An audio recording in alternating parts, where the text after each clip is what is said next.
Hello students, welcome to Aspire Academy.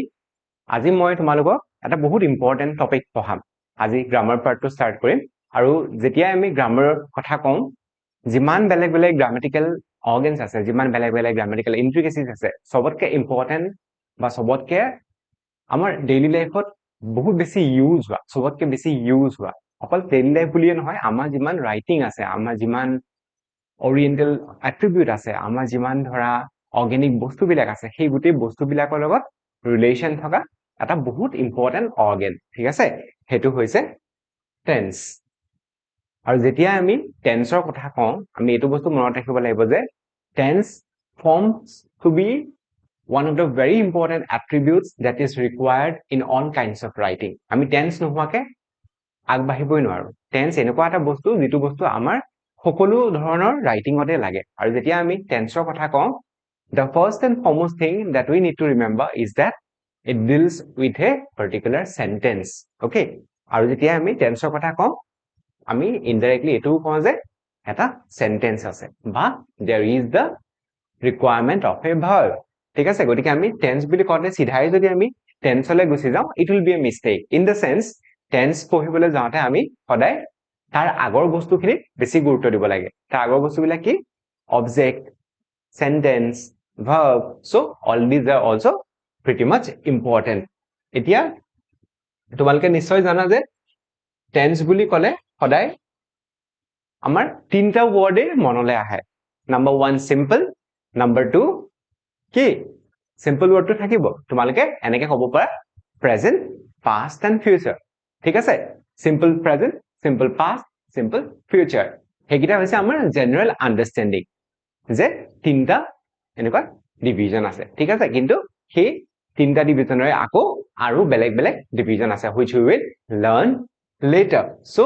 tense as we have already learned is one of the significant organs when it comes to the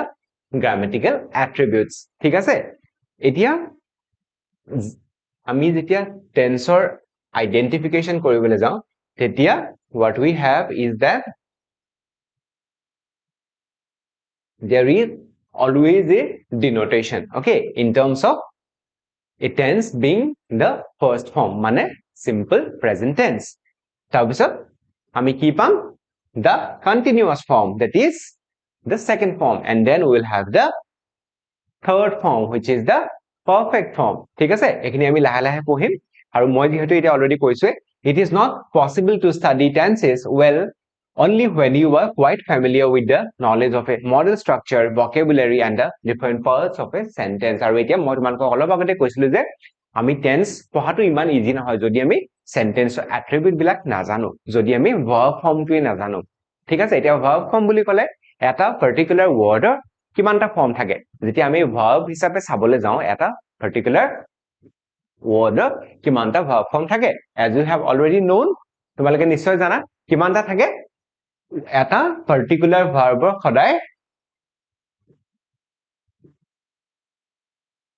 পাঁচটা form থাকে এটো বস্তু মনত ৰাখিবা তোমালোকে ঠিক আছে এটা যদি মই ভাৰ্ব দি দিও go suppose মই কোৱা ভাৰ্বটো হৈছে go okay now if I say go it will have 5 different forms and this particular form the word which I have given is the first form okay it is v1 এতিয়া আমি যেতি second ফর্মটো কথা কম কি হ'ব what is the past tense of go the past tense of go is went okay so I will be writing went which is v2 okay এনেকে আমি পাঁচটা form পাম আৰু প্ৰতিটো present formৰে প্ৰতিটো wordৰে there are 5 forms so এতিয়া মই যেতিয়া তোমালোকক টেন্স খিনি ভালকে পঢ়াম now when we will be learning tenses all we need to remember is that a particular word consists of 5 different forms in terms of its verb forms okay আৰু এই পাঁচটা ফৰ্ম আমি যেতিয়ালৈকে ভালদৰে নাজানিম we will not be able to correct our tenses properly all right it is so as tense functions as a vital role to understand a language in a variety of sentence আৰু এটো বস্তু তোমালকে মনত ৰাখিবা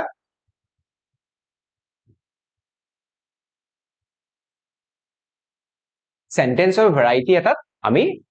যেটো ল্যাঙ্গুৱেজৰ roll সেই বস্তুটো জানিবৰ কাৰণে আমাৰ টেন্সৰ এট্ৰিবিউটটো আমি জনাটো খুবেই গুৰুত্বপূৰ্ণ ওকে নাও এতিয়া যেতিয়া আমি সেন্টেন্সৰ কথা কওঁ what is the primary structure of a sentence okay তোমালোকে কিবা এটা সেন্টেন্স লিখি দিলা he is a boy okay the boys are playing there ram writes a letter এই গোটেই বস্তুবিলাক এটা sentence now whenever we learn a sentence what is the first thing that we need to remember or whenever we learn a sentence or whenever we see a sentence in front of us we always have to keep in mind that a sentence is always comprised of structures okay there is a subject what is the first and foremost attribute of a sentence the first and foremost attribute of a sentence is subject okay so subject is the first and foremost attribute of a sentence তোমালোকে যেতিয়া টেন্সৰ কথা কোৱা এটো বস্তু মনত ৰাখিবা যে টেন্সৰ main কম্পোনেন্টটো কি sentence right আৰু sentenceৰ মেইন কম্পোনেন্টটো কি it is comprised of structures আৰু first টো হৈছে subject all right তাৰ পিছত কি আহিব verb আৰু লাষ্টত কি আহিব object so these are the important structures these are the important categorical divisions which are found in a sentence all right এতিয়া কি বুলি কৈছে a basic model sentence is structured as the following aru ami jetia eta particular sentence kohibole jao ba ami jetia eta particular sentence study koru ami tar structure to first uliyai lo aru eta sentence or main model structure to ki hoy the basic model sentence is structured subject plus verb plus complement ei bostu tu tumalke লিখিলুৱা it is very important ঠিক আছে এটা সেন্টেন্সৰ main স্ট্ৰাকচাৰটো কি subject plus verb plus object যাক আমি complement বুলিও ক'ব পাৰো okay this is the primary structure of a sentence গতিকে তোমালোকে যেতিয়া টেন্স কৰিবা বা টেন্স কাৰেক্ট কৰিবলৈ যেতিয়া তোমালোকৰ এক্সামত দিব তেতিয়া সদায় এটো বস্তু আইডেন্টিফাই কৰি লবা যে main attribute kita ki main structure kita ki what is this number 1 it is the subject okay monot rakhiba khodai eta particular sentence or first and foremost thing is the subject so we have the subject after that we have the verb and then we have the object okay object and subject they both are correlated all right jetia tumalke eta sentence to question hisabe loba question hisabe dhoriba tar jodi answer to lastot paisa sentence or lastot jetia tumalke pua jodi paisa tetia ki hobo the subject and the object are complementing each other okay eta moi tumalke eta sentence disu ram writes a letter rame ekhon letter likhi ase okay what is the subject ram is the subject all right tabisot writes w r i t e s likhi ase write is the verb aru writes is the fifth form verb 5 all right tabisot ki likhise a letter rame ekhon chithi likhi ase okay now ram is the subject etia moi olopagate ki koislu je tumalike jodi question kora aru jodi answer to lastot paisa then the subject and the object are complementing each other boli koisilu hoy jano etia question jodi kora okay rame likhi ase ram is the subject ki likhise what is he writing he is writing a letter so ami answer to paisu nohoy jano ami eta straight forward answer pai asu gotike the letter to ki hobo object aru subject te object to pretty well complement korise thik ase gotike when the subject and the object complement each other we can say the sentence is in the right direction okay eti ami ei term bilak nu ki hebilak bhalke janilo moi tumalok tense ole straight forward ke loi jona because tense বুজি পাব কাৰণে তোমালোকে আগতে subject কি object কি sentence structure কি verb কি হেবিলাক বস্তু জনাটো খুবেই দৰকাৰী খুবেই প্ৰয়োজনীয় ঠিক আছে হে কাৰণে সদায় যেতিয়া টেন্স কৰিবলৈ আগবাঢ়িবা বা টেন্স যেতিয়া পঢ়িবলৈ যাবা first of all always focus on its minor details in terms of understanding the sentences properly কাৰণ যেতিয়ালৈকে সেন্টেন্স এটা বুজি নাপাবা যেতিয়ালৈকে সেন্টেন্সৰ মেইন ইনহেৰেন্ট নেচাৰটো বুজি নাপাবা এতিয়া সেন্টেন্সৰ টাইপ থাকে assertive sentence আছে interrogative sentence আছে তেনেকুৱা বেলেগ বেলেগ ধৰণৰ সেন্টেন্স আছে আৰু প্ৰতিটো সেন্টেন্সৰ এটা ইনহেৰেন্ট নুৱান্স থাকে এটা ভিতৰুৱা এটা ইমপ্লাইড এটা মিনিং থাকে আৰু সেই মিনিংটো যেতিয়ালৈকে তোমালোকে বুজি নাপাবা তোমালোকৰ টেন্সটো শুদ্ধ হোৱা চান্সটো খুবেই কম থাকিব মানে টেন্স তোমালোকে শুদ্ধ কৰিব নোৱাৰিবা and tense remember my dear students tense is very important টেন্সৰ এটা কথা মনত ৰাখিবা টেন্স শিকাৰ বা টেন্স ইউজ কৰাৰ কোনো বয়স বা ক্লাছ নাই টেন্স এনেকুৱা এটা বস্তু যিটো সদায় সব মানুহৰ ডেইলি লাইফতে ইউজ হৈ থাকে আমি গম নোপোৱাকে টেন্স ইউজ কৰি থাকো আমি যেতিয়া কিবা এটা ডকুমেন্ট লিখিবলৈ ট্ৰাই কৰো আমি যেতিয়া লাইনটা শুদ্ধকৈ লিখিবলৈ ট্ৰাই কৰো তাতো আমি টেন্স ইউজ কৰো ঠিক আছে গতিকে tense is a vital aspect of our daily life in terms of our writing আমি টেন্স নোহোৱাকে একোজো আগবাঢ়িব নোৱাৰো তোমালোকে যদি শুদ্ধকে কিবা এটা লাইন ক'বলৈ যোৱা কিবা এটা লাইন লিখিবলৈ যোৱা তাতো আমি টেন্স ইউজ কৰো ঠিক আছে সেইকাৰণে সদায় টেন্স কৰাৰ আগতে focus on the sentence structure focus on what a verb is what a subject is and what an object is যেতিয়া এই বস্তুবিলাক বুজি পাই যাবা টেন্স কৰাটো খুবেই সহজ হৈ যাব let us understand this term in detail আৰু এতিয়া আমি এই term বিলাকটো কি হেবিলাক ডিটেইলত জানি লও so what do we have at first we have the subject a noun phrase or pronoun representing the person or thing that performs the action of the verb about which something is stated or in a passive sentence that is affected by the action of the verb is called subject এতিয়া subject মানে কি বুলি কৈছে it can be a noun okay a subject can be a noun a subject can be a noun phrase a subject can also be a pronoun which represent the person or thing that performs the action of the verb about which something is stated or in a passive sentence that is affected by the action of the verb is called a subject এতিয়া subject মানে আমি কি বুজিলো it can be a noun subject এটা noun হ'ব পাৰে okay subject এটা pronoun হ'ব পাৰে আৰু subject কি হ'ব পাৰে বুলি কৈছে it can also be a noun phrase গতিকে noun হ'ব পাৰে noun phrase হ'ব পাৰে আৰু pronoun হ'ব পাৰে ঠিক আছে তোমালোকক মই গোটেই pdf টো মেটেৰিয়েল হিচাপে দি দিম আৰু তাত তোমালোকে বেছি ভালকে পঢ়ি পেলে বুজিব পাৰিবা ঠিক আছে আৰু এইগিটাই কি কৰে বুলি কৈছে যিটো verb থাকে আৰু verbৰ যিটো action থাকে সেই actionটো যেতিয়া represent কৰে ঠিক আছে তেতিয়া it becomes the subject আৰু passive sentenceত কি হয় এতিয়া passive আৰু active তোমালোকক মই যেতিয়া narration কৰাম বা যেতিয়া sentence structure কৰাম তেতিয়া তোমালোকে বুজি পাবা আমাৰ voice দুই প্ৰকাৰৰ আছে ঠিক আছে তোমালোকক মই voiceও পঢ়াম টেন্সৰ পিছত voice দুই প্ৰকাৰৰ active voice passive voice ঠিক আছে এতিয়া যদি মই কওঁ I see a bird okay যদি মই কওঁ I see a bird তেতিয়া কি হ'ব I see a bird মানে মই এটা চৰাই দেখিলো all right এতিয়া এই sentence to I see a bird sentence to it's a sentence that is in the active voice okay মই তোমালোকক এতিয়া ভয়েসৰ ডিটেইলছলে নাযাওঁ মই যেতিয়া ভয়েস কৰাম তেতিয়া মই তোমালোকক বুজাম all I want you to see is that I see a bird is a active voice ইয়াত subject to আৰু যিটো কাম হৈ আছে হেতু ডাইৰেক্ট কমপ্লিমেন্ট কৰিছে কিন্তু ইয়াত কি কৈছে in a passive sentence that is affected by the action of the verb আৰু কিন্তু এতিয়া মই যদি কওঁ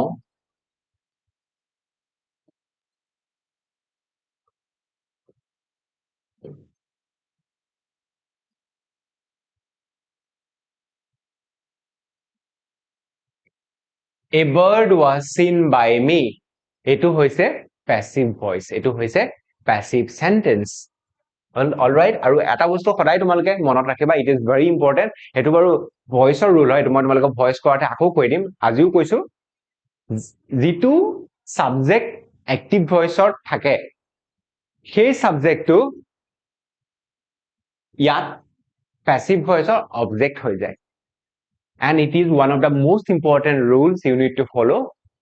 while doing voice ঠিক আছে active voiceৰ subjectটো সদায় passive voiceৰ object হয় আৰু active voiceৰ objectটো সদায় passive voiceৰ subject হয় সেই বস্তুটো মনত ৰাখিবা এতিয়া I see a bird মানে মই এটা চৰাই দেখিলো মই ইয়াত মইটো subject আৰু এটো active voice ঠিক আছে I see a bird এতিয়া I টো এটো হৈছে তোমাৰ active আৰু এটো হৈছে passive voice ত I টো লাষ্টলে গুছি আহিলে মানে it has become the object আৰু subject কি হল bird সেইকাৰণে a bird বুজিছানে ট্ৰান্সফৰমেশনটো বুজি পাইছা a bird was seen by me হল এটো হৈছে তোমাৰ passive sentence আৰু grammatical rule বিলাক মই তোমালোকক ভয়েস কৰাতে কৰাম ইয়াত মই জাস্ট এটা ৰেফাৰেন্স দিছো এই বস্তুটো বুজাবৰ কাৰণে ইয়াত কি বুলি কৈছে passive sentence এটা is affected by the action of the verb যেতিয়া subject is affected by the action of the verb এতিয়া ইয়াত চোৱা তোমালোকে action of the verb subject to affect কৰিছে নাই by me okay a bird was seen by me subject is affected by the action of the verb মোৰ দ্বাৰা এটা চৰাই দেখা গল মই এটা চৰাই দেখিছিলো ডিফাৰেন্সটো বুজি পাইছা গতিকে the subject is getting affected by the action of the verb and it is called active voice all right generally noun pronoun or adjective words act as a subject of an action আৰু generally noun pronoun বা adjective word বিলাক এটা sentenceৰ subject বুলি কয় এটা sentenceৰ generally subject হয় ঠিক আছে তোমালোকে যেতিয়া এটা sentence পঢ়া বা তোমালোকৰ example যেতিয়া tense শুদ্ধ কৰিবলৈ এটা sentence দিব then the first word in most cases will be either a noun either a pronoun either a noun phrase or an adjective ঠিক আছে এইবিলাক মনত ৰাখিবা তেতিয়া তোমালোকৰ tense কৰিবলে বা tense বুজি পাবলে বহুত সহজ হৈ যাব tense একেবাৰে সহজ বস্তু কিন্তু বুজিব লাগিব ঠিক আছে tense যেতিয়া বুজি পাই যাবা তেতিয়া tense বহুত সহজ হৈ যাব subject may be like singular or plural in number এতিয়া মই subject অথনি পাই কৈ আছো but there can be either a singular subject or the plural subject singular subject এটা single বস্তু the boy ram I plural subject they the boys we the girls the teachers okay more than one গতিকে subject to either plural হ'ব পাৰে নহলে singular হ'ব পাৰে subject may be singular or plural in number the subject word in a sentence can be compared exactly like the head of a family or the engine of a train আৰু এতিয়া কি বুলি কৈছে subject to head of a family নহলে engine of a train মানে it is the main component or the main organ that is represented in a sentence that forms an indispensable part of a sentence in other words the subject word decides the use of the verb or the helping verb form in a sentence আৰু in other words আমি এটো ক'ব পাৰো যে the subject word subject to কি decide কৰে বুলি কৈছে decides the use of verb or helping verb form in a sentence verbৰ যেটো use okay এটা particular sentence ত verbৰ যেটো use সেই verbৰ use to it decides the main factor কোনে the subject all right subject বুজি পালা আৰু subject or পিছত what we will find another important aspect that is the verb okay subjector পিছত আহিব verb what is a verb is a word used for predicting that is saying something about some person or thing and it forms another important structure of a sentence all right verb মানে কি আমি যেতিয়া কিবা এটা situation বা কিবা এটা ঘটনা বা কোনোবা মানুহ এই বস্তুবিলাকক ৰেফাৰ কৰিবলৈ যেতিয়া আমি কওঁ প্ৰেডিক্ট কৰিবলৈ যেতিয়া কওঁ সেইটোৱে হৈছে verb এতিয়া আমি এক্সাম্পল লৈ পেলাই বুজিম ঠিক আছে this is the most essential element in a sentence আৰু এটা particular sentence it is the verb which acts as the most important element which act as an essential element there is no existence of a sentence without a verb এতিয়া এটা বস্তু তোমালোকে মনত ৰাখিবা এটা সেন্টেন্সত verb নোহোৱাকে কেতিয়াও নাথাকে আমি যদি টেন্স কাৰেক্ট কৰিবলৈ যাওঁ আমি যদি verb forms পঢ়িবলৈ যাওঁ আমি যদি narration voice বা বেলেগ grammatical attribute বিলাক চাওঁ তেতিয়া we won't find a single sentence without a verb so what we can know is that verb is one of the most important aspects of a particular sentence Due to its pivotal importance, the verb has a quality of changeability using which can generate various kinds of sentences and hence the language excels. ঠিক আছে? verb এটা quality আছে হেতু কি changeability verb change কৰিব পাৰি verb change হৈ থাকে আৰু এটোৱে in turn কি কৰে language excel মানে language ৰ quality টো improve কৰে quality টো বঢ়ায় kinds of verb এতিয়া আমি verb কৈ আছো এতিয়া verb ৰ kind বিলাক পঢ়িম okay on the basis of utility verbs can be subdivided under two major heads এতিয়া utility ৰ ওপৰত মানে তাৰ use ৰ ওপৰত verb ৰ utility ৰ ওপৰত base কৰি পেলাই দুটা ভাগত verb টো generally ভগোৱা হয় okay number 1 it's the main verb those action words which have both the individual meanings and identity are called main verbs এতিয়া main verb মানে কি verb দুটা ভাগত ভগোৱা হয় বুলি মই তোমালোকক কলো now we find number 1 is the main verb এটা main verb মানে কি যাৰ নিজৰ identity আছে যাৰ এনেকুৱা এটা status আছে যি বেলেগৰ সহায় নোলোৱাকে থিয় হৈ থাকিব পাৰে মানে এটা সেন্টেন্সত যদি আমি বাকি বস্তুবিলাক সাবজেক্ট হক অবজেক্ট হক হেবিলাক ৰিমুভ কৰি দিও আৰু অকল ভাৰ্বটো মাজত ৰাখি দিও তেতিয়াও কি যদি কাৰো হেল্প নোলোৱাকে এটা implied meaning দিবলৈ সক্ষম হৈছে then it is the main verb মানে those action words which have both the individual meaning যাৰ নিজা মিনিংও আছে যাৰ ইন্ডিভিজুৱেল মিনিংও আছে and identity আৰু যাৰ নিজৰ আইডেন্টিটিও আছে okay those are called main verbs all right এতিয়া example টো চোৱা appreciate your performance এটা লাইন কোনে কাক কৈছে হেবিলাক আমি নাজানো আৰু আমাৰ দৰকাৰ নাই ঠিক আছে লাইনটো কি appreciate your performance কোনবাই কাবাক কৈছে performance টো appreciate কৰা নিজৰ performance টো appreciate কৰা appreciate your performance নিজৰ performance টো প্ৰশংসা কৰা বুলি কৈছে all right here the word appreciate does not change its meaning even when it is used as an individual word বুজি পাইছা example টো কি appreciate your performance এতিয়া appreciate টো হৈছে verb ধৰিলো আমি your performance টো ৰিমুভ কৰি দিলো অকল appreciate word টো লিখা আছে আৰু যদি আমি single handedly অকল appreciate বুলিও লিখি থওঁ তেতিয়াও কি হ'ব ইয়াৰ নিজা এটা মিনিং আছে ইয়াৰ নিজা এটা আইডেন্টিটি আছে মানে something which can stand alone in terms of giving a proper concretized meaning is called main verb your performance নালাগে বাদ দিয়া your performance তোমালকে উলিয়াই দিয়া even then ইয়াৰ নিজৰ আইডেন্টিটি আছে appreciate word টোৰ মিনিং আছে হি অকলে থিয় হৈ থাকিব পাৰে সেই কাৰণে হৈছে ই এটা main verb here the word appreciate does not change its meaning even when it is used as an individual word আৰু ইয়াত appreciate word টো individual word হিচাপে ইউজ কৰিলে ই নিজৰ মিনিং নখলায় আৰু সেই কাৰণে ই এটা main verb এতিয়া আমি কি পঢ়িম number 2 auxiliary verb যাক কি বুলিও কোৱা হয় helping verb okay number B it's auxiliary verb or the helping verb এতিয়া auxiliary মানে কি auxiliary মানে এনেকুৱা কিছুমান verb forms যিবিলাকে নিজে বেলেগৰ সহায় নোলোৱাকে থিয় হৈ থাকিব নোৱাৰে মানে এটা সেন্টেন্সত যদি তোমালকে সাবজেক্ট আৰু অবজেক্ট ৰিমুভ কৰি দিয়া then it falls flat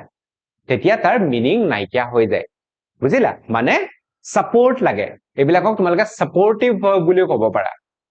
all right auxiliary verb বিলাকক supportive verb বুলি ক'ব পাৰা মানে they cannot stand alone they cannot stand together if you remove the other parts of the sentence they fall flat they do not have their own specific meaning ঠিক আছে এতিয়া আৰু সেই কাৰণে ইহঁতক কি বুলি কোৱা হয় they are also called helping verbs মানে help কৰে সেন্টেন্সৰ মিনিং টো ক্লিয়াৰ কৰিবৰ কাৰণে মিনিং টো পাৰফেক্টলি উলিয়াই আনিবৰ কাৰণে হেতি হেল্প কৰে those words which in association with the main verbs provide a definite meaning and identification to the sentence are called helping verbs or auxiliary verb okay those words which in association with the main verb মানে এনেকুৱা কিছুমান verb যোনে main verb ৰ লগ লৈ পেলাই main verb ৰ লগত থাকি এটা particular sentence কি কৰে it provide a definite meaning বুলি কৈছে ইয়াত okay those verbs that provide definite meaning and identification মানে আমি সেন্টেন্সটো আইডেন্টিফাই কৰিব পাৰিম আৰু সেন্টেন্সৰ এটা প্ৰপাৰ মিনিং উলিয়াব পাৰিম আৰু যেতিয়া এটো বস্তু কৰিব পাৰিম এই সহায় কৰা ভাৱটোৱে হৈছে কি auxiliary okay এতিয়া এক্সাম্পল দেখুৱা she is reading a book ছোৱালীজনীয়ে এখন কিতাপ পঢ়ি আছে in this sentence the word is a helping verb and its use with the main verb reading shows the continuity of the action in this sentence the word is a helping verb এতিয়া এই সেন্টেন্সৰ বাকি word বিলাক বাদ দি দিয়া অকল is বুলি লিখা আছে ধৰি লোৱা অকল is বুলি লিখা আছে এতিয়া এই is তোৰ single handedly meaning আছে জানো কোনোবাই যদি কয় is কি বুজিবা তাৰটো একো মিনিং নাই is মানে is আৰু একোটো মিনিং নাই এতিয়া মই অলপ আগতে কি এক্সাম্পল দিছিলো appreciate ওয়ার্ডটো নিজে থিয় হৈ থাকিব পাৰে নিজৰ এটা মিনিং আছে কিন্তু ইয়াত is পাইছো আমি isৰটো একো মিনিং নাই is right isৰ তোমালকে একো single handed specific meaning উলিয়াব নোৱাৰা সেই কাৰণে is a helping verb and its use with the main verb reading yet main verb to ki read read okay reader fourth form verb 4 which is the ing form মই যে তোমালোকক first start কৰোতে কৈছিলো এটা verb পাঁচটা form থাকে এই ing form is the verb fourth form ঠিক আছে 4 নম্বৰ ফৰ্মটো সদায় ing form 4 is ing form okay এটা ভাৰ্বৰ 4 নম্বৰ ফৰ্মটো হৈছে ing ফৰ্ম ইয়াত মেইন ভাৰ্বটো কি read all right reader পৰা হৈছে reading মানে it's the fourth form okay এতিয়া v1 read v2 কি হ'ব v2 it's read কিন্তু pronunciation টো একে all right oh sorry spelling টো একে spelling টো আমি read লিখিম কিন্তু pronounce কেনেকৈ কৰিম read বুলি কৰিম all right read read তাৰপিছত verb 3 টো কি আকৌ read হয় all right কিছুমান verb আছে যাৰ second form আৰু third form change নহয় মই তোমালোকক হেখিনি পঢ়াম পিছত all right তাৰপিছত আহিব v4 মানে মই এইমাত্ৰ কৈছো v4 it's the ing form all right তাৰপিছত কি হ'ব v5 আৰু v5 টো কি s বা es okay s আৰু es হলে আমি অলপ পিছত আহি আছো ঠিক আছে and its use with the main verb reading shows the continuity of the action আৰু ইয়াৰ যেটো use ইয়াৰ হে use to কি কৰিছে main verb reading or লগত use কৰি পেলাই action to continue হোৱা বুজাইছে মানে ইয়াৰ action to কি কিতাপ পঢ়া action to কি ইয়াত reading a book আৰু এই reading a book to continue হোৱা বুজাইছে the sentence is the present continuous tense form এতিয়া মই তোমালোকক tense পঢ়াওতে যেতিয়া আমি continuous form to পঢ়িম তেতিয়া আমি এনেকুৱা ধৰণৰ sentence পাম মানে continuous form বুলিলে এতিয়া আমি ইয়াৰ পৰা কি মিনিং উলিয়াব পাৰিছো she is reading a book she is subject হল তাৰপিছত is আছে মানে is হ'ব পাৰে যদি মই I বুলি কওঁ নিজৰ কথা কওঁ তেতিয়া am হ'ব পাৰে প্লুৰালৰ কথা যদি কওঁ আৰু হ'ব পাৰে মানে আমি কি বুজিলো যেতিয়া এই এটা সেন্টেন্সত এই গোটেইটা বস্তু ইউজ হ'ব পাৰে ঠিক আছে আমাৰ মেইন মই তোমালোকক এটো বুজাবলৈ গৈ আছো যে এটা সেন্টেন্সত এই গোটেই বস্তুখিনি ইউজ হ'ব পাৰে মানে am is are depending on the subject আমি ইউজ কৰিব পাৰো ইয়াত কি বুলি আছে she is reading a book okay she টো হল she মানে ইয়াত কি হৈছে she টো হৈছে তোমালোকৰ subject all right এতিয়া subject টো পোৱাৰ পিছত যেতিয়া বাকিখিনি বস্তু আহিব তেতিয়া মই কি কৈছো যে এখিনি হৈ যাব পাৰে এতিয়া she is the subject all right তাৰপা am is are subjectৰ ওপৰত বেস কৰি পেলাই am হ'ব পাৰে আৰু হ'ব পাৰে is হ'ব পাৰে হেকাৰণে মই am is are বুলি লিখিছো she am is are তাৰপা কি পাইছো verb 4 plus object okay আৰু এতিয়া আমি এই সেন্টেন্সটোৰ পৰা আমি কি উলিয়াব পাৰিলো যে continuous tenseৰ pattern কি এইটো subject plus am is are plus verb 4 plus object মানে she is reading a book she টো হৈছে subject is to hoise auxiliary verb, read to hoise V4, book to hoise object. Aru monot rakhiba present continuous tense form of pattern hoise etu. Subject plus am is a plus ki asile ing form mane V4 tabisot object. All right, next class আমি আকৌ বেলেগ verb form খিনি পঢ়িম so that আমাৰ tense কৰাটো খুবেই সহজ হৈ যায় এতিয়া মই আজি যিখিনি পঢ়ালো সেইখিনি ঘৰত আকৌ ভালকে পঢ়িবা because to understand this is very important in order to correct your tenses নহলে tense শুদ্ধ কৰিব নোৱাৰিবা সেইকাৰণে এই বস্তুখিনি ধুনীয়াকৈ বুজি লোৱা তাৰ পিছত tense একেবাৰে সহজ হৈ যাব ঠিক আছে মই তোমালোকক এই গুটিখিনি মেটেৰিয়েল হিচাপেও দি দিম যাতে পঢ়ি পেলাই বেছি ভালকে বুজি পোৱা okay all right thank you